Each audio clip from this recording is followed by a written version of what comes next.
할렐루야. 오늘 강림절 첫째 주일입니다. 강림절은 우리 가운데 이미 오신 그리스도를 기억하고 다시 오실 그리스도를 기대하면서 우리의 신앙을 다시 세워가는 그런 기간입니다. 오늘 기다림초 첫 번째 초를 켰습니다. 이 기다림초는 예언의 초, 그다음에 베들레헴의 초, 목자의 초, 천사의 초라고 해서 전통적으로 기독교에서 이 강림절 기간에 켜는 촛불인데요. 오늘 이 초가 하나씩 켜가면서 성탄을 향해 나아갈 때마다 우리가 주님을 향해 더 나아갈 수 있는 그런 은혜가 있기를 소망합니다. 자, 우리 자리에서 다 같이 일어나셔서 오늘 고백하겠습니다. 우리 주는 위대하며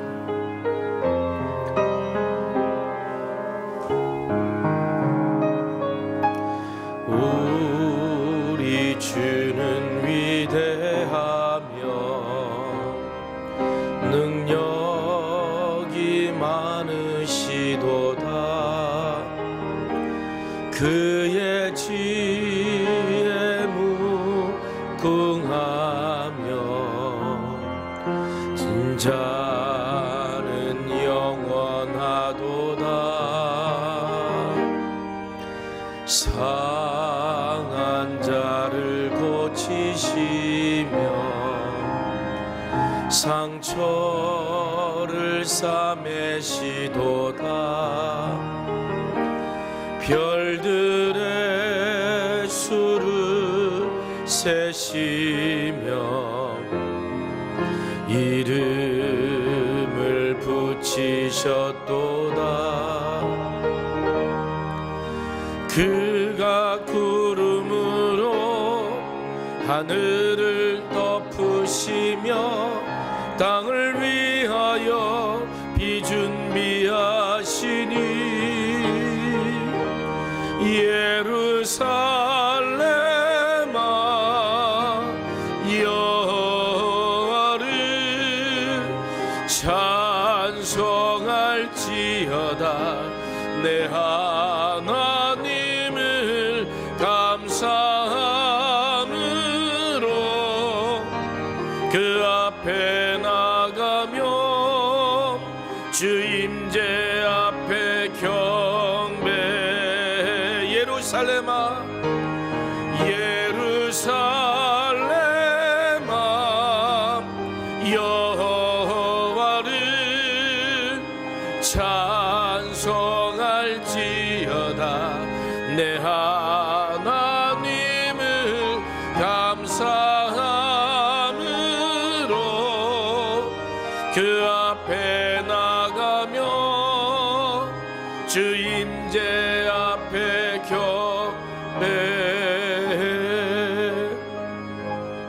하나님은 영이십니다. 영이신 하나님께 영과 진리로 예배합시다.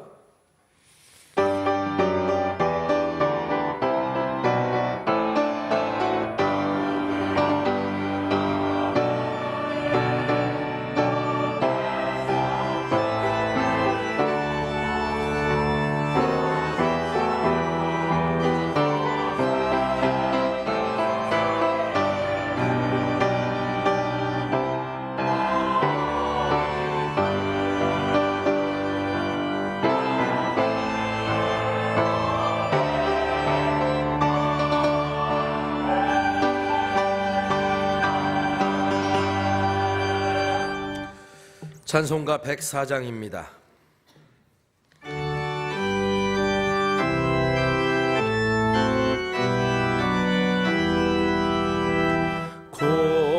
고도소서 임마누엘 고구하소서 이스라엘 그 보러 생활고 달파 메시아 기다립니다.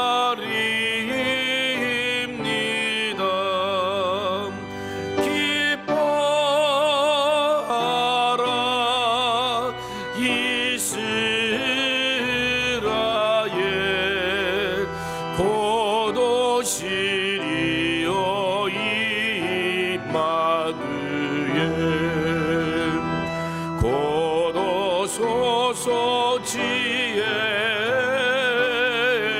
주 온 만물 질서 주시고 참 진리의 길 보이사 갈 길을 인도하소서.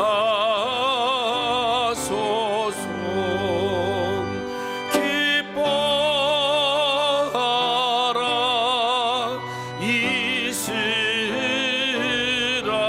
이스라엘 곧 오시리오 임마누엘.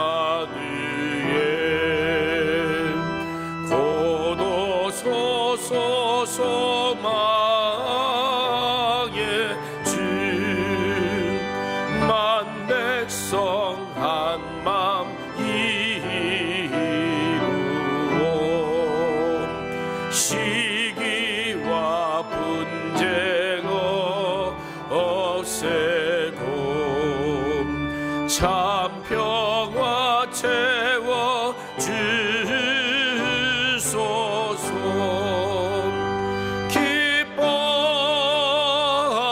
기뻐하라 이스라엘 곧 오시리오 임마누엘.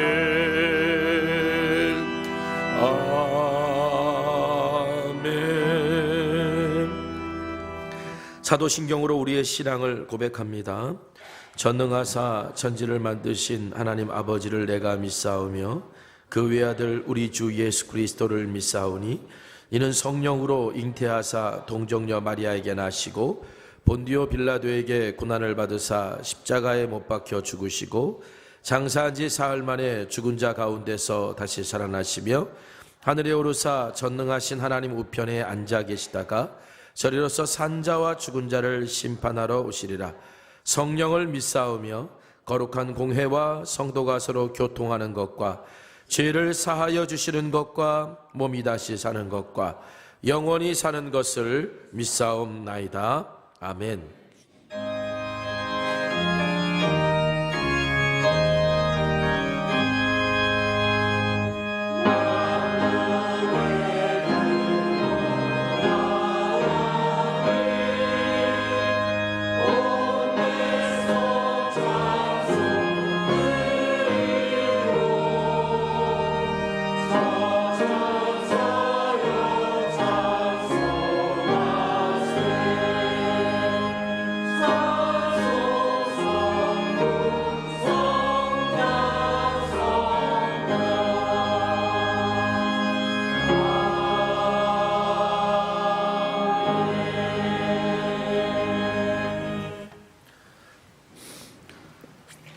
찬송가 84장 찬송하겠습니다.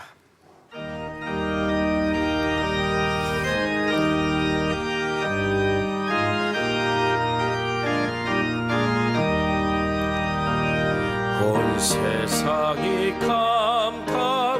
캄캄하여서 참 빛이 없었더니 그 빛나는 영광 나타나 온 세상 빛이었네.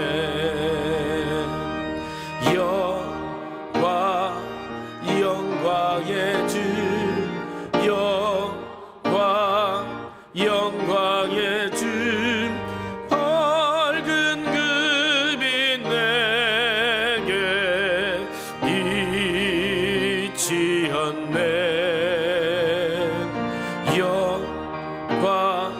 영광의 주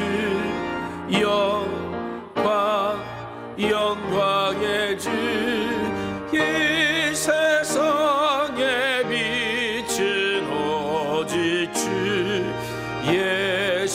예수님. 주 말씀을 믿는 사람은 그 마음이 시원하고 주 명령을 준행하는 자 그 길 찬양하겠네. 영광의 주, 영광의 주, 밝은 금이 내게 빛이었네.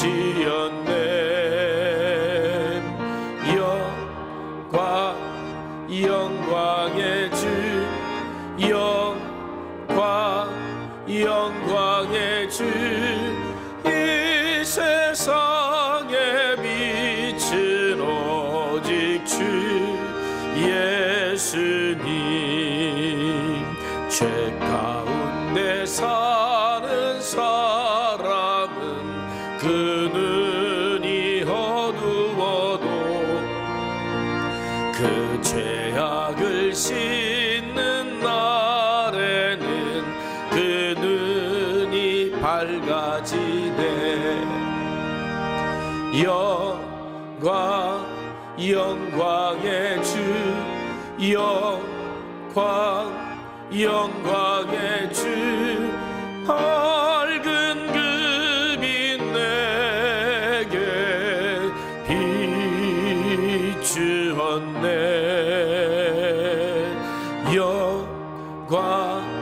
영광의 주, 영광의 주, 이 세상의 빛은 오직 주 예수님.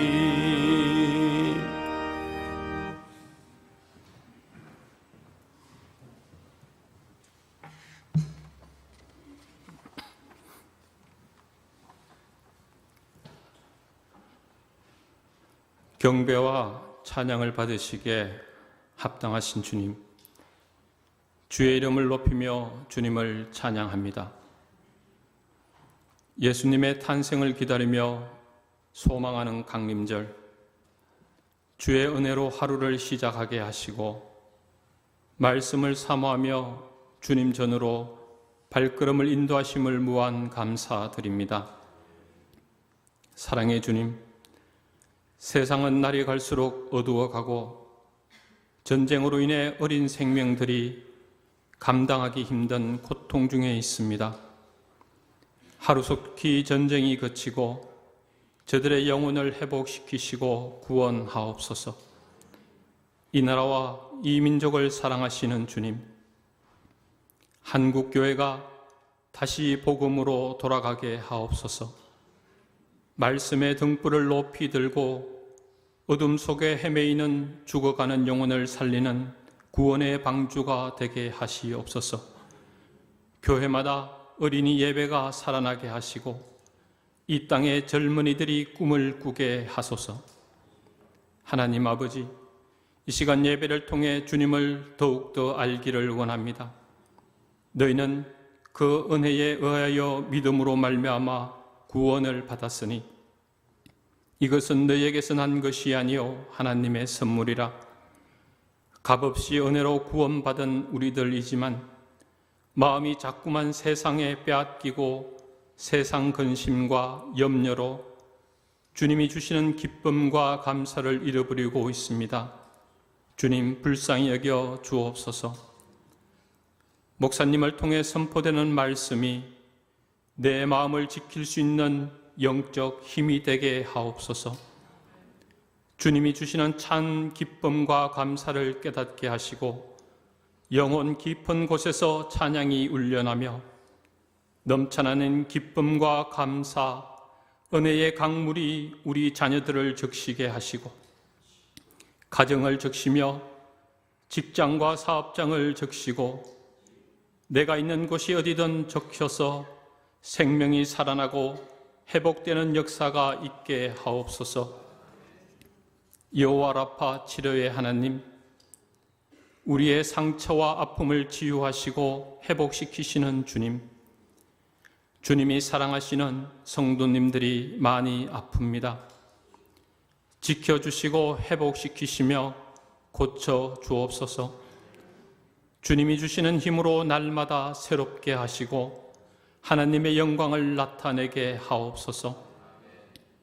주님의 은혜로 올 한 해도 힘차게 달려온 교회 학교와 각 기관, 선교회, 속회, 국내 선교지, 해외 선교지 모두가 주님의 사랑으로 하나 되게 하시고 한 해를 잘 마무리하며 새로운 계획들을 세울 때 지혜와 명철을 주시고 모든 것이 합력하여 선을 이루게 하옵소서. 찬양대의 찬양을 기쁘게 받으시고 이 시간 주의 이름으로 드려지는 예배 처소마다 성령님의 임재 가운데 하나님의 영광이 가득 차게 하시고 주님 홀로 영광 받아 주시옵소서. 감사드리며 예수님 거룩하신 이름으로 기도드리옵나이다. 아멘.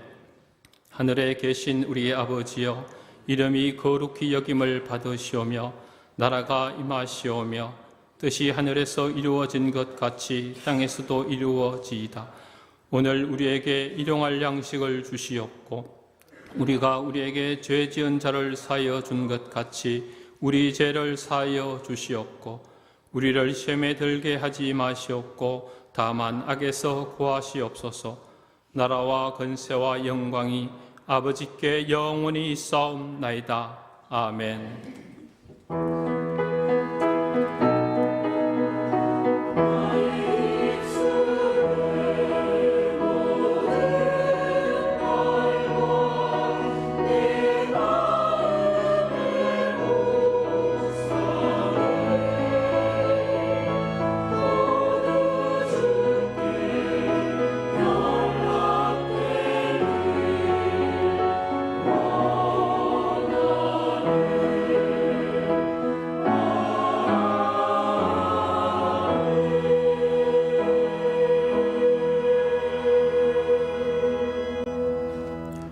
교회 소식 여러분들과 함께 나누겠습니다. 벌써 이제 12월 첫째 주일 우리가 맞이했고요. 이제 12월 달에는 우리 교회 중요한 행사 중에 하나가 당회가 있습니다. 한 해의 결산을 마무리하고 그리고 새로운 임원을 선출해서 또 새로운 한 해를 준비하는 당회가 12월 17일 주일 오후 1시 20분 3부 예배 마치고 난 후에 이 대회실에서 있을 예정입니다. 18세 이상 입교인이라면 누구나 다 참석하실 수 있고 또 다 참석해 주셨으면 좋겠습니다. 이날 4부 예배는 3부 예배와 통합하여 드린다는 거 기억해 주시기를 부탁드리고요. 또 12월 25일 성탄절 월요일이죠. 당일날에는 유아 세례식이 있습니다. 12월 17일 주일까지 세례 신청해 주시기를 바랍니다. 또 이번 주 토요일날 오후 4시에는 지하 1층 비전홀 에서 우리 한가족 모임을 가지려고 합니다. 2023년 3월 이후 등록한 새 가족 분들과 또 2023년 상반기, 올해 상반기에 한가족 모임이 있었는데 함께하지 못하셨던 분들이라면 누구나 다 참석하실 수 있습니다.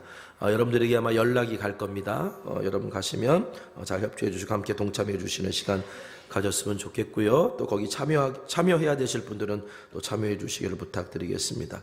우리 사랑의 과작박스 12월 15일 금요일까지 우리가 받습니다. 70여 가정, 90여 명의 노원 지역에 있는 취약계층 아동들을 향한 성탄 선물 준비해서 우리가 나아가려고 하니까 여러분들 함께 마음을 모아주시면 감사드리겠습니다. 우리 좀 잡아주세요. 지난 주간에 육미화 권사님 어머니께서 소천하셨습니다. 여러분들이 위로해 주시고 기도해 주셔서 대신 감사의 인사를 드리고 그 가정을 위해서 기도해 주시길 부탁드리고요. 또 하나 이제 안타까운 소식은 우리 이봉희 권사님의 큰아드님 차일성 형제님이 오늘 새벽에 하나님의 부르심을 받았습니다. 여러분 슬픔을 당한 그 가족을 위해서 여러분 기도해 주시고 위로해 주시는데 우리 장례 일정이 아직 나오지 않았기 때문에 장례 일정 나오는 대로 여러분들에게 공지해 드릴 테니까 여러분 함께 기도해 주시고 그 가정의 어려움을 잘 헤쳐나갈 수 있도록 여러분 함께 마음을 모아 주시기를 부탁드리겠습니다. 자, 오늘 시간 서로 축복하는 시간 갖도록 하겠습니다. 당신은 하나님의 언약 안에 있는 축복의 통로입니다. 오늘 시간 서로 축복하며 나아가겠습니다. 당신은 하나님의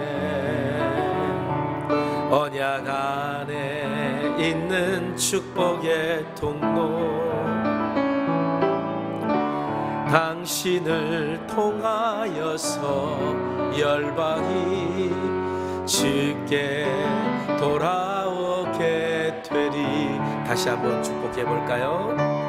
당신은 하나님의 언약 안에 있는 축복의 통로. 당신을 통하여서 열방이 주께 예배하게 되리. 할렐루야. 우리 하나님께 영광 올려드립니다. 아멘. 오늘 우리 삶에 들어온 주님의 말씀은 우리 로마서 12장 17절 말씀입니다. 로마서 12장 17절에 있는 말씀 우리 한 목소리로 같이 봉독하겠습니다. 자, 시작. 아무에게도 악을 악으로 갚지 말고 모든 사람 앞에서 선한 일을 도모하라. 아멘.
오늘은 강림절입니다. 강림절은 이미 오실 주님 기억하고 다시 오실 주님을 기대하는 절기라고 그랬습니다. 기다릴 때 이말임이라고 하면서 대림절이라고도 부르기도 합니다. 강림절은 보통 11월 말에서 12월 초에 시작이 되는데 한 해의 마지막이죠. 그런데 교회력으로는 제일 처음에 시작하는, 우리로 따지면 1월에 시작하는 것 같은 그런 의미로 강림절이 교회력에는 시작입니다. 어떻게 보면 끝과 마지막을 다 가지고 있는 것이 강림절입니다. 우리가 그래서 이 강림절기를 보낼 때는요, 지나온 삶을 되돌아보기도 해야 되지만 또 하나는 또 앞으로의 나아갈 것들을 기대하는 그런 것을 준비하는 시간이기도 합니다. 오늘 우리가 강림절기를 보내면서 지나온 삶에서 오늘 우리의 삶에 좀 하나님 앞에서 미세하게 틀어진 부분들, 제가 어제 무슨 음악회를 다녀왔는데 거기 보니까 한번 이게 중간에 쉬는 시간에 한번 한 곡 끝나고 난 다음에 현악기를 다시 이렇게 조율을 하더라고요. 연주를 하고 한번 틀어지잖아요. 우리가 한 해 동안 뭔가 열심히 주님 바라보고 살아오고 달려오고 사역했는데 나도 모르는 사이에 내 안에서 틀어져 있는 신앙의 모습들이 있을 거예요. 이 강림절기에 우리가 이것을 다시 다 조율하고 그리고 새로운 노래를 불러가고 써내려가고 그리고 함께 할 수 있는 그런 시간으로 삼는 이번 절기가 되었으면 좋겠습니다. 자, 오늘 우리 삶에 들어온 56번째 말씀을 여러분들과 함께 나누려고 합니다. 오늘 로마서 12장 17절 말씀을 가지고 여러분들과 함께 말씀의 은혜를 나누려고 하는데요. 이 말씀을 이해하기 위해서는 먼저 로마서 12장을 이해해야 돼요. 그리고 로마서 12장 1절 2절 말씀에 대한 선 이해가 먼저 있어야 됩니다. 로마서 12장 1절 2절 우리 한번 같이 읽어볼까요? 같이 읽겠습니다. 자, 시작. 그러므로 형제들아, 내가 하나님의 모든 자비하심으로 너희를 권하노니 너희 몸을 하나님이 기뻐하시는 거룩한 산 제물로 드리라. 이는 너희가 드릴 영적 예배니라. 너희는 이 세대를 본받지 말고 오직 마음을 새롭게 함으로 변화를 받아 하나님의 선하시고 기뻐하시고 온전하신 뜻이 무엇인지 분별하도록 하라. 아멘. 자, 로마서 12장 1절은 이렇게 시작합니다. 그러므로. 여러분, 이 그러므로가 의미하는 바는요, 로마서 1장부터 11장에서 바울이 설명했던 그리스도의 은혜로 말미암아 오직 믿음으로 의롭게 된다 라고 하는 이 복음을 듣고 믿게 되었다면 이제 이렇게 살아야 된다라고 하는 이야기가 로마서 12장부터 나오기 때문에 그러므로 라고 하는 단어를 쓴 거예요. 이제 내가 그리스도 안에서 그리스도인이 되어져서 그리스도인으로 살아간다고 한다면 그것은 내가 그리스도 안에서 새로운 사람이 되었다는 얘기고, 새로운 사람이 되었다는 얘기는 뭐냐? 이제는 새로운 삶을 살아야 된다라고 하는 이야기인 겁니다. 얼마 전에 우리 학생들이 이제 수능을 봤죠. 수능을 보고 많이 대학에 진학하게 되면 이제 대학 생활이 시작이 됩니다. 요즘은 잘 어떨지 모르겠습니다만 제가 학교 다닐 때만 해도 어떻게 보면 초등학교부터 시작해서 고등학교 때까지 뭔가 학교에 규율이라는 게 엄청나게 있었잖아요. 저는 교복도 입어봤고 뭐 두발도 이렇게 머리도 한번 잘라봤고 뭐 그런 세대였습니다. 그런데 그렇게 막 생활을 하다가 이제 대학교 생활이라고 하는 것이 이제 뭐 기대도 있고 막 그럴 거 아니겠어요. 그래서 대학교에 입학을 했어요. 신학대학에 입학을 했는데 저 때만 해도 뭐 우리 신학교에 입학한 친구들은 막 성령 충만할 때입니다. 그리고 막 목회자가 되겠다라고 막 다짐한 친구들이니까 얼마나 모범생들이겠어요. 이게 앉아 있는데 지금도 기억나는 대학교 첫 수업이 있어요. 연세대학에서 과학을 가르치시던 교수님이 오셔서 우리에게 이제 어떤 자연 과학의 기초에 관련된 부분들을 이제 강의해 주셨던 기억이 나는데 그 교수님의 말씀이 너무 감사했고 신선했고 놀라웠어요. 그 교수님이 이제 첫 수업 시간에 다 긴장하며 앉아 있는 신학교 1학년 친구들에게 이렇게 말씀하셨습니다. 여러분들은 이제 고등학생이 아니에요. 이제 대학생이 되었어요. 그럼 대학생이 됐으면 대학생답게 이제는 생각해야 되고 또 이렇게 생활해야 돼요. 여러분 혹시 수업 중간에 화장실 가고 싶은 사람 있으면 손 들고 선생님 저 화장실 가고 싶어요 이제 이러지 않아도 돼요. 그냥 조용히 나갔다 들어오시면 됩니다. 그리고 여러분 혹시 수업 시간에 뭐 커피 같은 거 들고 들어와서 마시면서 제 수업을 들어도 돼요. 여러분들은 이제 대학생이니까요. 라고 그렇게 얘기해 주셨는데 그게 너무나도 놀랍고 신선하고 충격적인 거예요. 정말 이게 가능한 걸까? 그런데 어떤 용기 있는 친구가 수업 중간에 일어나더니 나가더라고요. 근데 선생님은 전혀 개의치 않고 수업을 진행하시는 거예요. 그걸 보면서 모두가 다 이게 대학생활이구나 라고 생각이 든 거예요. 120분 수업이었습니다. 중간에 쉬는 시간에 저도 용기를 한번 내봤어요. 커피 자판기에 가서 커피를 뽑아가지고 수업 시간에 들어왔습니다. 그리고 선생님의 눈을 마주보면서 커피를 마셨어요. 두렵고 떨리는 마음으로 그런데 아무 말씀 없으신 거예요. 여러분, 그때 먹었던 그 황홀한 커피 맛이 지금도 잊혀지지 않습니다. 두렵고 떨림으로 마셨던, 대학생으로서 처음으로 마셨던 그 자유함. 여러분, 내가 복음을 믿고 그리스도인이 되었다면, 그래서 새로운 삶을 살게 되었다면, 오늘 저와 여러분에게 좀 이런 희열이 있어 봐야 돼요. 이런 기쁨이 좀 있어 봐야 돼요. 야, 복음 안에서 새로운 삶이라는 게 이런 거구나 라고 하는 것을 맛을 봐야 된다고요. 그래서 바울은요, 하나님의 모든 자비하심으로, 즉 다시 말하면 율법의 무거운 짐이 아니라 하나님의 은혜에 감사하면서 기쁨으로 살아야 된다라는 권면을 로마서 12장 이하에 합니다. 여러분, 이와 같은 새로운 삶은 무엇부터 시작하냐면 하나님께 나의 모든 것을 맡기는 것부터 시작해요. 그래서 바울이 이것을 이렇게 설명합니다. 로마서 12장 1절, 너희 몸을 하나님이 기뻐하시는 거룩한 산 제물로 드려라. 거룩한 제물로 드려라 라고. 여러분, 하나님 앞에 제물을 드리는 예배는 여러 종류의 예배가 있는데, 어떤 제물은 화목제물 같은 경우는 다 드리질 않아요. 그런데 번제는요, 모든 걸 다 태워요. 다 태워요.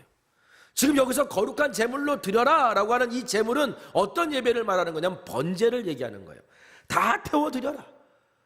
자, 그런데 제물이라는 것은 아무거나 하나님 앞에 드릴 수 있는 게 아니에요. 흠이 있는 것은 드릴 수가 없었어요. 그렇기 때문에 흠이 없는 제물만 드렸습니다. 이것을 사도 바울은 거룩한 제물이라고 묘사했어요. 여러분, 오늘 우리를 향해서 거룩한 제물이 되라는 건데, 저와 여러분에게 흠이 있어요, 없어요? 흠이 있습니까, 없습니까? 있잖아요. 그러면 흠이 있다면 내가 하나님 앞에 드려질 제물이 아니에요. 그런데 우리가 어떻게 하나님 앞에 드려질 수가 있죠? 예수 그리스도의 대속의 은혜로 말미암아 우리가 의롭다함을 얻었기 때문에 우리가 하나님 앞에 드려질 수 있는 존재가 된 거예요, 여러분. 그러니까 하나님 앞에 우리를 드릴 수 있다는 것 자체가 이게 은혜입니다. 그러므로 바울은요, 너희 몸을 거룩한 산제물로 드려라 라고 이렇게 말하면서 그리스도의 은혜로 말미암아 의롭게 되었음을 믿은 사람들은 이제는 하나님 앞에 다 드릴 수 있어야 된다는 말은 다 맡길 수 있어야 된다는 거예요. 나를 하나님께 다 맡길 수 있는 존재가 되어야 된다는 뜻입니다. 그러니까 내가 무엇이든지 하나님의 뜻에 순종할 수 있어야 되고, 하나님이 나에게 주시는 어떤 것이든지 감사함으로 받을 수 있는 사람, 그렇게 되겠다고 다짐할 때 오늘 우리가 하나님께 드리는 거룩한 제물이 될 수 있는 거예요. 그렇다면 여러분, 사도 바울이 우리에게 하나님께 드려져야 되는 거룩한 제물이 되라고 우리에게 얘기하는 그 거룩한 제물이 의미하는 바가 무엇인지 분명해집니다. 그 거룩한 제물은 다름 아니라 거룩한 삶입니다. 바울이 말하는 거룩한 삶은 그리스도의 은혜로 말미암아 의롭게 된 자가 복음 안에서 새로운 삶을 사는 것을 말하는 거예요. 내가 그리스도 안에서 새로운 삶을 살게 된 것, 이것이 바로 하나님이 기뻐 받으시는 거룩한 제물이라는 거예요. 그래서 바울이 2절 말씀에 이렇게 말합니다. 로마서 12장 2절 같이 읽어볼까요? 자, 시작. 너희는 이 세대를 본받지 말고 오직 마음을 새롭게 함으로 변화를 받아 하나님의 선하시고 기뻐하시고 온전하신 뜻이 무엇인지 분별하도록 하라. 하나님의 뜻이 무엇인지 분별하면서 변화된 삶을 살아가라 라고 말합니다. 자, 그렇다면 여러분, 내가 하나님 앞에 거룩한 제물로 의롭게 되었음을 믿고 드려졌다면 이제부터 나는 새로운 삶을 자동적으로 살게 되는 걸까요? 여러분 어떻게 생각하세요? 여러분들은 내가 그냥 하나님 앞에 나를 그냥 드리니까 그냥 자동적으로 내가 막 새로운 삶을 살게 되고 내가 예전 삶과 다른 막 그런 삶을 살게 됩니까? 그렇지 않잖아요. 그래서 사도 바울이 제물이라고 하는 표현 앞에 산이라고 하는 의미를 붙인 거예요. 살아있는 제물, 산제물. 근데 여러분, 이게 말이 안 되는 얘기예요. 왜냐하면 제물은 원래 죽여서 드리는 게 제물이에요. 그렇죠. 그런데 산제물이라는 말 자체가 말이 안 돼요. 근데 사도 바울이 왜 이렇게 얘기했을까? 사도 바울이 고린도 교회에 보내는 편지에서 이렇게 말했습니다. 나는 날마다 죽노라. 내가 날마다 주를 위해 죽었을 때, 내가 날마다 나를 죽여 주님 앞에 드려졌을 때, 그때 우리가 하나님이 기뻐하시는 거룩한 산 제물이 될 수 있다는 얘기예요. 하나님이 기뻐하시는 거룩한 삶, 새로운 삶을 살아갈 수 있다는 얘기예요. 예수님이 말씀하셨잖아요. 나를 따라오는 자기를 부인하고 자기 십자가를 지고 나를 따를 것이니라. 이게 어떻게 보면 나를 죽이는 거예요. 나를 부인하고 자기 십자가를 지고 주님을 따르고자 매일매일 내가 새롭게 되는 삶을 선택할 때, 이게 내가 거룩한 산 제물로 하나님께 드려지는 거룩한 삶, 새로운 삶을 살아가는 것입니다. 자, 그런데 바울은 이것을 한마디로 정의합니다. 이렇게 하는 것이 바로 로마서 12장 1절, 이는 너희가 드릴 영적 예배니라. 이렇게 사는 것이 영적인 예배다, 우리가 드려야 되는 영적인 예배다라고 규정합니다. 진정한 예배가 된다는 거예요. 그러니까 예배당에서 여기서 예배하는 게, 그리고 축도 받고 그리고 돌아가는 게 예배가 끝나는 게 아니라, 예배는 삶의 예배까지 나아가야 된다는 얘기예요.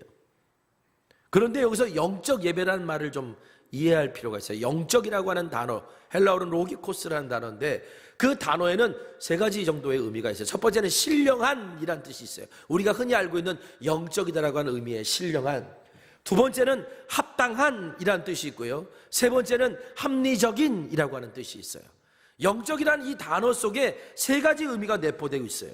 근데 우리가 우리 바울이 말하는 영적 예배다라고 말할 때 흔히가 우리 신령한 예배다라고 하는 것으로 받아들이는데, 사실 세번역 성경은 이걸 뭐라고 번역했냐면 합당한 예배라고 번역했어요. 너희 몸을 거룩한 산제물로 하나님이 기뻐하시는 것을 우리가 온전히 드리고 거룩한 삶, 새로운 삶을 살아가는 것이야말로 우리가 진짜 드려야 될 합당한 예배다. 이게 예배다라는 얘기예요. 여러분, 바울에게는 믿음이 하나 있었어요. 하나님의 은혜를 정말 아는 사람이라면 그것을 명령하거나 강제하지 않아도 하나님께 기쁨으로 자기를 드린다는 걸. 바울 자신이 그랬으니까. 그래서 바울이 기도하라, 감사하라, 이런 명령형도 많이 썼지만, 정말 제일 중요한 이 로마서 12장 1절에서는요 권면해요. 권하노니. 강제한다고 드릴 수 있는 게 아니에요. 법으로 정해놨다라고 내가 하나님께 다 맡길 수 있는 게 아니에요. 내가 하나님 앞에 자원할 수 있고 기쁨으로 헌신할 수 있고 드릴 수 있는 거는요, 강제하고 법으로 정해놔서가 되는 게 아니라 내 안에 그 은혜가 흘러 넘쳐야지 하나님 앞에 맡길 수 있는 거기 때문에. 그래서 이 영적인 예배는요, 다른 말로 합리적인 예배다라고 이해해도 돼요. 무슨 말입니까? 자, 내가 죽을 수밖에 없는 죄인이었어요. 죽을 수밖에 없는 죄인인 우리가 하나님의 자비하심의 은혜를 입어서 죽지 않게 됐어요? 살아서 하나님의 자녀가 됐어요? 여러분, 내가 이런 놀라운 은혜를 입고도 내가 하나님 앞에 나의 모든 삶을 드리지 않는다는 것 자체가 이게 비합리적인 거예요. 이미 죽었어야 될 사람들인데, 살려놓아서 그것도 하나님의 자녀로 삼아주었는데, 그런데도 불구하고 내가 내 삶을 기쁨으로 헌신하지 않는다면 그거야말로 비합리적인 거다. 그러므로 내가 복음에 의하여 은혜로 말미암아 내가 그리스도로 말미암아 의롭게 되었다는 것을 내가 믿는 사람들은 새로운 삶을 살게 되는데, 그 새로운 삶이야말로 하나님께 나를 기쁨으로 드리는 것, 이것이야말로 자연스러운 결과고, 이런 예배가 되어야 된다라고 하는 거, 이게 예배라는 거예요. 그 다음부터 로마서 12장 3절부터 이제 오늘 본문이 있는 내용까지, 그 이후까지, 그렇다면 구체적으로 새로운 삶을 어떻게 살아야 되느냐를 가르쳐 줍니다. 교회 안에서 어떤 은사 가지고 쓰임 받을 때 사람 각자에겐 다 믿음의 분량을 줬고 은사를 줬으니까 우리가 한몸된 교회의 지체로서 자기의 믿음의 분사대로 은사대로 기쁨으로 주님의 교회를 섬겨라 라고 말을 하고 난 다음에, 그 다음에 중요한 것들이죠. 교회 안에서 성도 간의 관계, 그리고 이웃과의 관계, 그 관계 안에서 우리가 어떻게 행해야 되는가, 그럴 때 우리가 어떤 기준을 가지고 행해야 되는가를 가르쳐요. 여러분, 그리스도인들이 이웃과의 관계에서, 교우와의 관계에서 가장 중요하게 드러나야 될 모습이 뭡니까? 뭐죠? 우리 주님께서 제자들에게 새 계명을 주노니 라고 하시면서 주신 게 뭐예요? 서로 사랑하라. 그 세상을 향해서도 그들에게 우리가 서로 사랑하는 존재임을 보여라 라고 말씀하셨잖아요. 자, 그런데 우리가 사랑이라고 하는 것을 행할 때 어떻게 해야 되느냐, 그 이야기를 하시면서 사도 바울이 로마서 12장 9절에 어떤 기준점을 제공해 줍니다. 원칙을 주는 거예요. 우리 한번 같이 읽어볼까요? 자, 시작. 사랑에는 거짓이 없나니 악을 미워하고 선에 속하라. 거짓 없는 사랑, 진실된 사랑을 해야 된다라고 하는 얘기예요. 여러분, 우리는 얼마든지 사랑을 흉내낼 수 있어요. 사랑하는 척은 할 수 있어요. 그런데 우리 주님이 우리에게 원하시는 건 뭐냐? 사도 바울을 통해 우리에게 전하시는 것이 뭐냐? 그런 사랑하는 척이 아니라 진실된 사랑을 해야 된다는 거예요. 그러기 위해서는 우리가 그 사랑을 행할 때 어떤 기준을 가지고 있어야 된다는 겁니다. 그게 뭐냐? 악을 미워하고 선에 속하는 거예요. 사랑하라고 그러면서 무슨 악을 미워하라고 하십니까? 라고 말할 수 있을지 모르겠어요. 근데 이 미워한다는 말은 증오라는 표현도 같이 들어가 있는 단어거든요. 좀 센 단어예요. 악은 증오하고 선에 속해야 된다. 이렇게 사랑해야 되는 것이 진실된 사랑이다라고 가르칩니다. 여러분, 왜 악을 미워하고 해야 될까요? 우리가 이것이 악인지 아닌지를 분별하지 못하면요, 우리가 위선적인 사랑, 진짜 사랑을 못하게 돼요. 사랑이란 이름으로 악을 묵인할 때가 있어요. 본의 아니게 우리가 사랑이란 이름으로 악에 동조할 때도 있어요. 잘못된 사람을 감싸주는 것만이 과연 사랑일까요? 내가 어떤 사람이 뭔가 잘못했어요. 근데 그 사람을 그럴 수도 있지, 그리고 감싸줘요. 이것도 하나의 사랑일 수 있어요. 그런데 그 감싸주는 것만이 사랑일까요? 내가 어떤 사람이 죄를 졌어요. 죄를 회개하지 않았어요. 그걸 죄라고 여기지 않아요. 그런 사람을 용서하는 것이 사랑일까요? 여러분 한번 생각해 보세요. 죄를 회개하지 않고 죄를 회개하지 않는 사람을 내가 용납해요. 그러면 어떻게 되는 거예요? 그 사람은 계속해서 죄를 짓는 거예요. 여러분, 그게 사랑일까요? 여러분, 이런 사랑은요, 나는 사랑한다라고 생각하지만 그 사람을 사랑해서 하는 게 아니라 나를 사랑해서 하는 결정이에요. 내가 그것의 관계에 대해서 개선하려고 하거나 어떤 하나의 그것에 대해서 책임을 묻게 되면 그 사람하고 관계가 깨지면 어떡하지? 불편한 관계가 되면 어떡하지? 혹시 내가 그 사람하고 어떤 연계가 되어 있는데 만약에 내가 그것에 대해서 잘못을 지적하게 되면 내가 손해보면 어떡하지? 내 자신을 욕심, 어떻게 보면 나를 향한 사랑 때문에 상대방에게 그런 거짓된 사랑을 할 수도 있어요. 그래서요, 사도 바울은 진실된 사랑은 악을 미워하고 선에 속해 있어야 된다라고 말해요. 선에 속하라는 말은 선을 붙들어라 라는 뜻인데 이건 조금 더 강한 의미입니다. 착 달라붙어라. 착 달라붙어라. 이런 뜻이에요. 포도나무에 가지가 확 붙어 있듯이 착 달라붙어 있는 게 그게 선에 속하는 거예요. 제가 아주 어릴 적에 물에 빠졌던 적이 있어요. 아마 초등학교 들어가기 전이었던 기억이 나요. 앞집에 문방구 하는 할아버지하고 친했는데 그 할아버지가 손주 데리고서 춘천댐에 물고기 잡으러 가는데 너도 갈래? 그래서 부모님한테 허락받고 그 할아버지 따라서 갔어요. 춘천댐 거기 아래에서 막 물고기를 잡는데 제가 조금 떨어져서 물고기를 잡다가 그 보면 이렇게 푹 하고 들어간 데 있잖아요. 그 속으로 확 하고 빨려 들어갔어요. 지금도 생생해요. 그 앞에 뿌연 그 광경이. 근데 제가 막 허우적거리다가 그러다가 나무 토막이 하나 딱 걸려가지고 나무 토막을 딱 잡았어요. 어떻게 했을까요? 착 달라붙었어요. 이거를 놓는 순간 난 죽는다. 그리고서 막 허우적거렸더니 푹 들어간 데 조금 지나가니까 이제 발이 땅에 닿는 곳으로 나온 거예요. 그래가지고 제가 그때 혼날까봐 그 할아버지한테 얘기도 못하고 부모님한테도 얘기도 못하고 이제서야 고백을 합니다. 살려고 붙는 거예요. 살려고 착 달라붙는 거예요. 선에 속하라는 얘기가 바로 그 얘기예요. 그 다음 우리가 속해야 될 그 선이 뭡니까? 우리를 위해 당신의 사랑하는 아들 그리스도를 주신 하나님의 사랑이고요. 나의 죄를 대속하기 위해 십자가 죽으신 그 사랑이고요. 그리고 오늘 우리에게 생명과 자유와 길과 진리를 제공하시는 바로 그리스도예요. 그러므로 선에 속하라는 말은 그리스도 안에 있으라는 얘기입니다. 지난 주일날 제가 무슨 말씀 드렸죠? 세상에서 많은 사람들이 자유를 지혜롭다 여기지만 진정한 지혜는 그리스도인답게 사는 것, 그리스도인답게 사는 것이 지혜로운 삶이라고 말씀드렸잖아요. 그리스도인답게 살려면 그리스도를 본받아야 되고, 내가 발을 내딛고 내가 결정을 선택하는 것마다 이것이 주님의 뜻이 맞는지 아닌지를 늘 분별하고 묻고 구하며 살아갈 때 오늘 우리는 지혜로운 사람이 될 수 있다고 말씀드렸습니다. 여러분, 선에 속하여 진실되게 살아가는 것도 똑같습니다.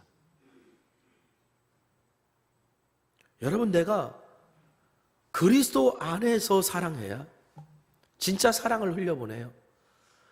우리의 사랑은 한계가 있습니다. 우리의 사랑은 한계가 있어요. 그래, 내 사랑이 아니라 나를 위해 죽으신 주님의 순전한 사랑이 나를 통해 흘러가야 그게 진실된 사랑이 돼요. 그런데 그 진실된 사랑은 내 사랑이 결국은 못하는 그 순간에 나와요. 내 사랑이 끝나는 그 순간에 주님의 사랑이 흘러나와요. 성도의 교제도 마찬가지예요. 제가 계속해서 강조드리고 귀에 못이 박도록 여러분들에게 하는 이야기가 있어요. 본회포 목사님이 하신 말씀, 성도의 진정한 교제는 깨어진 이후부터 시작된다. 여러분, 서로가 서로에게 좋을 때는 누구든지 교제할 수 있어요. 그거는 믿지 않는 사람들도 다 해요. 그렇죠. 그런데 관계가 깨졌어요. 관계가 깨지면 그러면 왜요? 안 보면 그만이에요. 하지만 관계가 깨졌을 때 우리를 성도의 교제를 하게끔 만들어 놓는 게 뭡니까? 그 깨어진 관계에서 주님의 사랑이 시작되는 거예요. 서로가 서로에게 주님의 사랑이 시작되면서 진정한 교제가 이루어지는 거예요. 그래서 그리스도인의 삶은요, 세상의 삶과 다른 겁니다. 사도 바울이 로마서 12장 이후에 여러 가지 다른 삶의 이야기를 하면서 특별히 이 말로 시작을 하는데, 로마서 12장 14절 말씀 우리 한번 같이 읽어보겠습니다. 자, 시작. 너희를 박해하는 자를 축복하라. 축복하고 저주하지 말라. 여러분, 세상에서는 나를 괴롭히고 박해하는 사람을 축복합니까? 저주하지요? 그런데 사도 바울은 말합니다. 그리스도인은 오히려, 새로운 삶을 살아야 되는 그리스도인은 오히려 축복하는 게 아니라, 저주하는 게 아니라 축복해야 된다고. 여러분, 나를 악랄하게 괴롭히고 핍박하는 그 사람을 어떻게 내가 축복할 수 있나요? 솔직히 말씀드리면 저도 못할 것 같아요. 그런데 로마 교인들은 더 했어요. 왜냐하면 그들은 실제로 핍박받고 박해받았으니까. 근데 여러분, 바울이 말한 이 박해가 세상이 교회를 향한 박해인지 교회 안에서 서로 행해지는 핍박이었는지는 그거는 정확하지 않습니다. 그러나 둘 다 포함하는 것일 수 있어요. 여러분, 교회 안에서도요, 얼마든지 서로가 서로를 향해 박해해요. 기독교 역사를 보면 부끄러운 이야기들이 많고요. 박해라는 단어만 아닐 뿐이지 핍박도 가능하고요, 미워하는 것도 가능하고요, 증오하는 것도 가능해요. 여러분, 이때 오늘 우리가 특히 믿는 자들끼리 아니면 세상에 악한 일을 행하는 자들 앞에서 우리가 어떻게 이 말씀을 적용하며 살아가야 될까? 이때 오늘 우리에게는 분별이 필요한데요, 악과 악을 행하는 사람을 구분할 줄 아는 능력이 있어야 돼요. 악과 악을 행하는 사람을 동일 인물로 생각하면요, 그러면 오늘 우리는 그들을 향해 축복하기가 어려워요. 그런데 여러분, 악과 악을 행하는 사람은 분리할 수 있어야 됩니다. 죄는 미워해야 되지만 죄를 짓는 사람에게는요, 어떤 마음이 있어야 되냐면 죄에 붙들려 살아가는 불쌍한 영혼이라는 것을 보는 눈이 있어야 되는 거예요.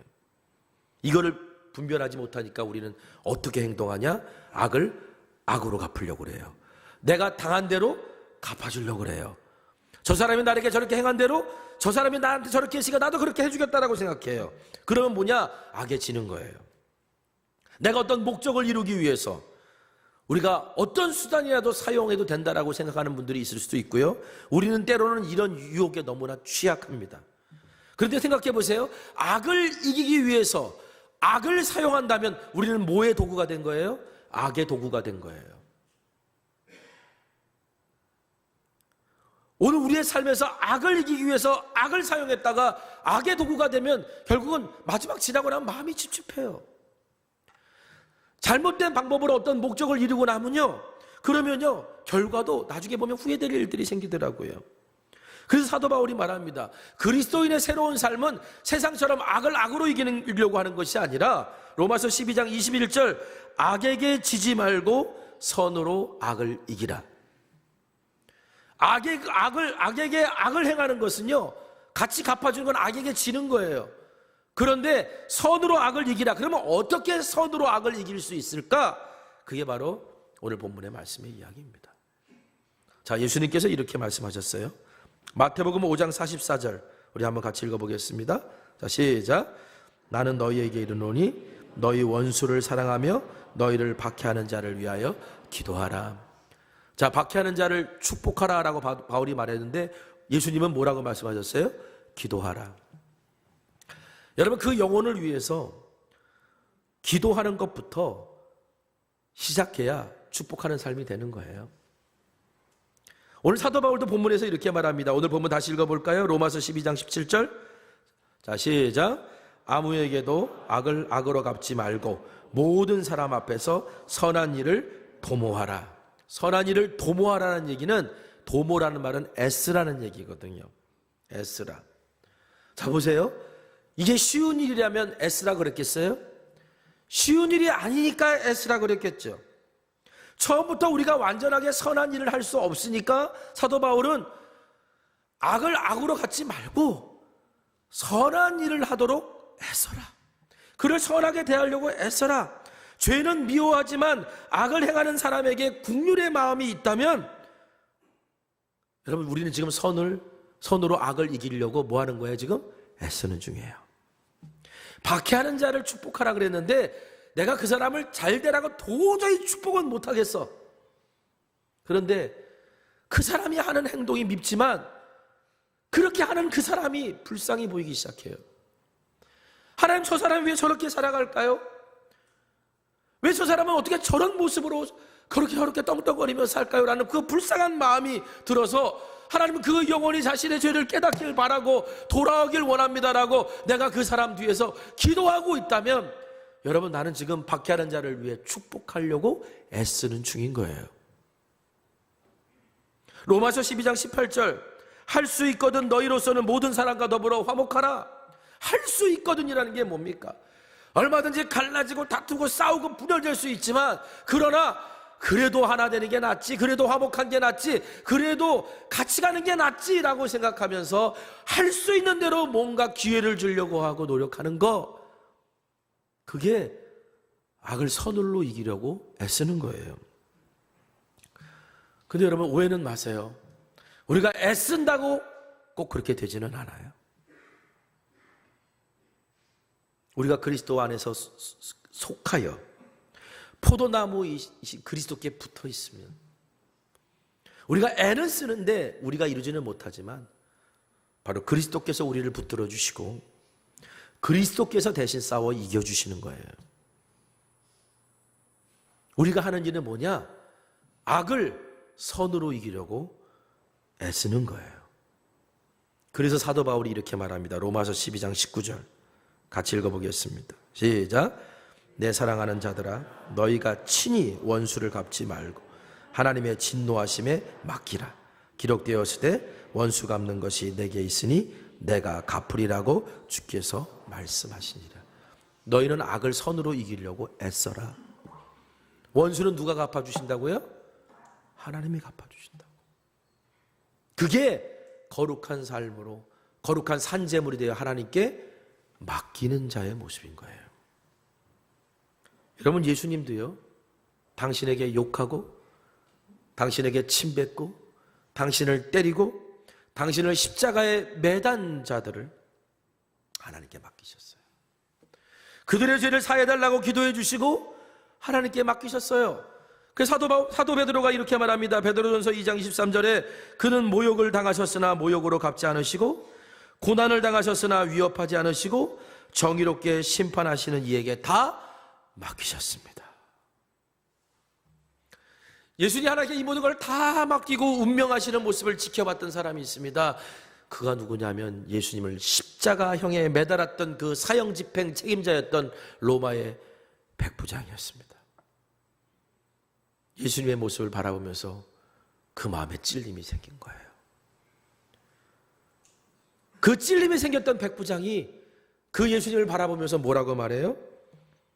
이분이야말로 참으로 하나님의 아들입니다 라고 고백을 해요. 백부장의 머리 위에 숯불이 올라온 거예요.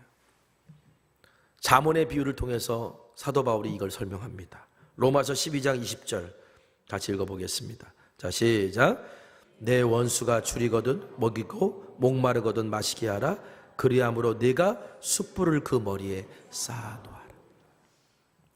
나에게 악을 행하는 자에게 악을로 갚으면 안 되지만 악을 행하는 자에게 내가 그것을 선한 일을 하려고 애쓰다 보면요, 그 사람 머리 위에 숯불이 하나 얹어진다는 거예요. 숯불이 얹어지면 어떻게 될까요? 아 뜨거죠. 아 뜨거. 마음에 찔림이 오는 거예요. 백부장처럼. 그런데 숯불이 계속 쌓이는데도 회개치 않고 돌아서지 않으면 어떻게 될까요? 그 불에 타 죽겠죠? 그 심판입니다. 그 심판은 누가 하시는 거예요? 하나님이 하시는 거예요. 우리가 하는 일은 뭐예요? 악을 선으로 이기는 거예요. 오늘 강림절 첫 주일입니다. 하나님은 예수 그리스도를 이 땅에 보내셔서 어둠을 빛으로 이기셨습니다. 악을 선으로 이기셨습니다. 예수님도 아버지 하나님의 보내심 따라 악을 선으로 이기셨습니다.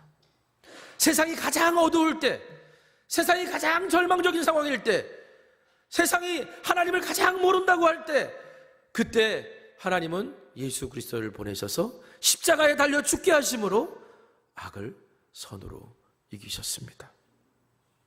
우리가 그리스도 안에서 새로운 삶을 살아야 되는 사람들이라면 우리도 예수님 따라 악을 선으로 이기므로 빛 가운데 거하고 성도 간에 이웃 간에 선한 일을 향해 애쓰는 우리 모두가 되길 간절히 소망합니다. 강림절은 지난 한 해를 돌아보는 시간이라 그랬죠. 지나온 삶을 돌아보며 새로운 삶을 시작하면서 우리 가운데 틀어진 것들을 다시 재조정하는 것이라 그랬죠. 여러분, 우리 가운데 우리를 가장 불행하게 만드는 게 뭔지 아세요? 관계예요. 관계가 틀어지는 것만큼 불행한 게 없어요. 직장에서 관계가 틀어지면 직장이 너무 힘들어요. 가정에서 관계가 틀어지면 가정이 너무 힘들어요. 믿음의 교우들끼리 성도 공동체 안에서 관계가 틀어지면요, 내가 아무리 예배를 드려도 예배가 행복하지 않아요. 여러분, 우리 가운데 틀어진 관계는 없습니까? 오늘 그것을 생각해 봤으면 좋겠어요. 그때 그것을 내가 악을 악으로가 아니라 악을 선으로 하려고 애쓸 때 우리 주님께서 이제 더 새로운 노래를 부르고 더 기쁨의 노래를 부를 수 있도록 성령께서 우리 가운데 만져주실 거예요. 깨어진 가운데 그리스도의 사랑이 흘러감으로 우리를 더 보다 풍성하고 아름답게 세워주실 거예요. 그것이 바로 세상에 빛을 비추기 시작하는 시작입니다. 오늘 주님의 말씀을 기억하면서 주님 앞에 나의 삶을 다시 재조정하고 빛 대신 그리스도의 삶을 살아가기를 소망합니다라고 고백하는 저와 여러분 되시기를 간절히 바랍니다. 기도하겠습니다. 말씀 붙들고 좀 함께 기도했으면 좋겠습니다. 하나님, 내가 열심히 주님을 섬긴다고, 교회를 사랑한다고, 내 자녀를 사랑한다고, 내가 직장의 모든 걸 헌신한다고 살아왔는데 왜 자꾸 틀어진 것들이 생길까요?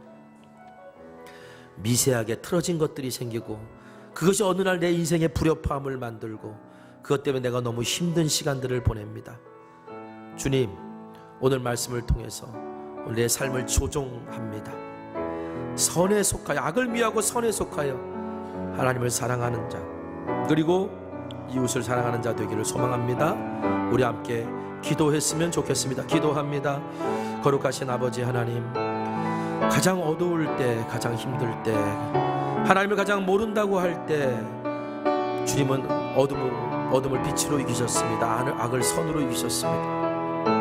오늘 사도 바울도 오늘 우리들에게 너희가 정말 그리스도의 은혜로 말미암아 그것을 믿어 의롭게 된 사람이란 마땅히 이렇게 살아가야 되는 것이 너무나도 합당한 거고 당연한 것인데, 그것이 그 새로운 삶이야말로 바로 거짓 없는 사랑을 행하는 것이라고, 악을 미워하고 선에 속해서 악을 악으로 갚지 않고 선한 일을 향해 애쓰는 거라고, 그리고 그 결과는 하나님께 맡기면서 오늘 우리가 주님 앞에 나아가는 거라고 말하는 이 고백 속에, 주여 오늘 우리의 삶의 작은 부분, 틀어진 나의 삶, 관계의 틀어짐, 삶의 틀어짐, 신앙의 틀어짐을 다시 조율하고 하나님 앞에 서는 사람 되기를 간절히 소망합니다. 오 하나님, 그렇게 함께 하시고 주님이 이루시는 것들을 보게 하여 주시옵소서. 예수님의 이름으로 기도합니다. 아멘. 오늘 말씀 기억하면서 우리 함께 좀 찬양했으면 좋겠습니다.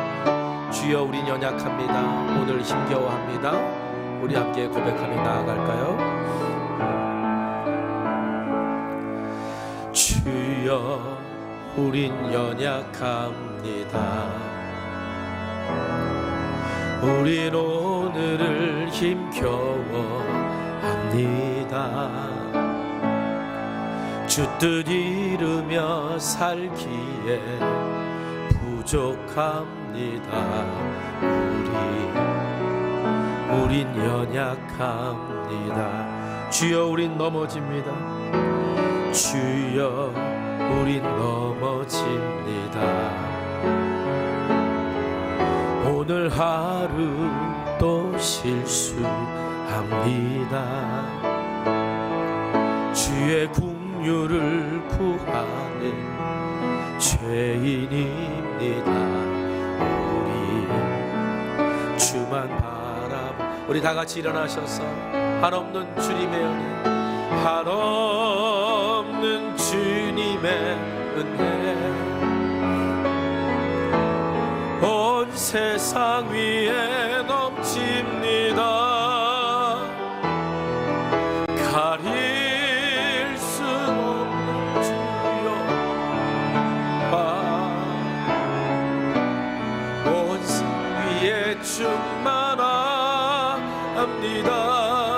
주님만이 길이오니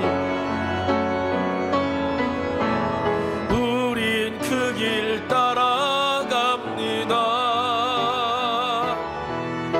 그날에 우릴 이루신 주는 완전함, 한없는 주님의 은혜, 한없는 주님의 온 세상 위에 넘칩니다. 가릴 수 없는 주여 온 땅 위에 충만합니다. 주님만이 길이오니 우린 그 길 따라갑니다. 그날에 우릴 이루신 주는 완전합니다. 그날에 우릴 이루실, 그날에 우릴 이루실 주는 완전합니다.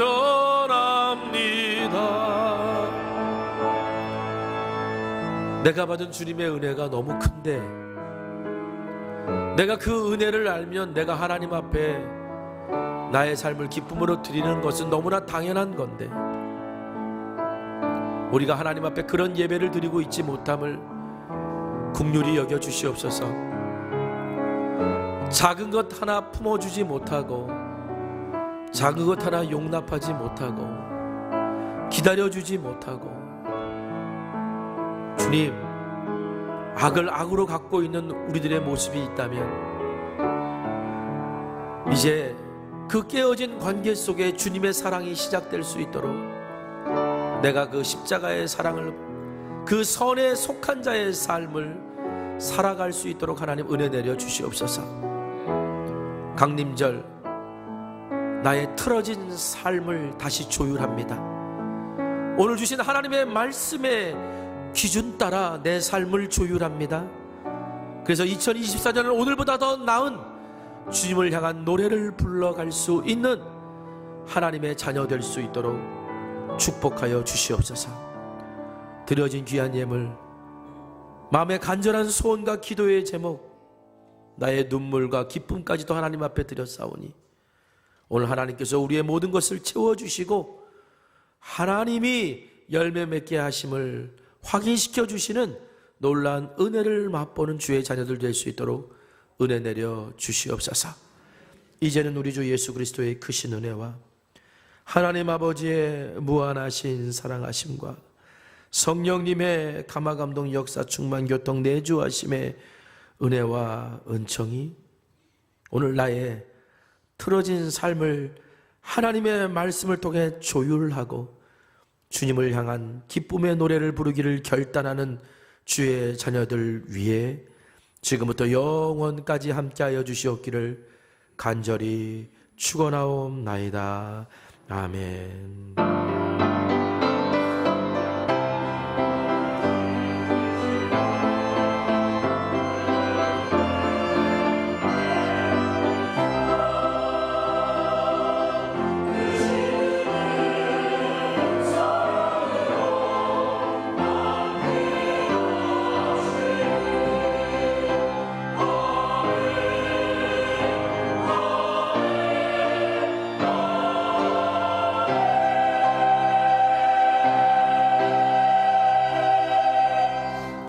찬양하겠습니다. 오늘은 3교구 4선교회에서 하나님 앞에 찬양 올려드립니다.